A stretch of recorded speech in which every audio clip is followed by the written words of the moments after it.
May mga umikot pong social media posts saying that VP Sara was supposedly asking for a private meeting with the President. What can you tell us about this? Wala po tayo makukumpirma patungkol po dyan dahil wala naman din pong ibinababa sa atin na anumang impormasyon kung meron ngang ganyang kaganapan. So sa ngayon ay wala tayong makukumpirma. Pero wala rin po kayong dinedeny by saying that. So should such a request be made, is the President inclined to grant that request? Hypothetical question.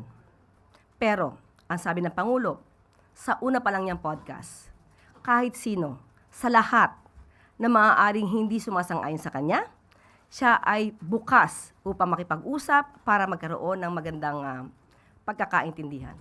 Hindi partikular para kay Vice Presidente. Baka kasi magkaroon na naman ng misinterpretation at misunderstanding sa ating mga ginawang katugunan sa ngayong araw na to.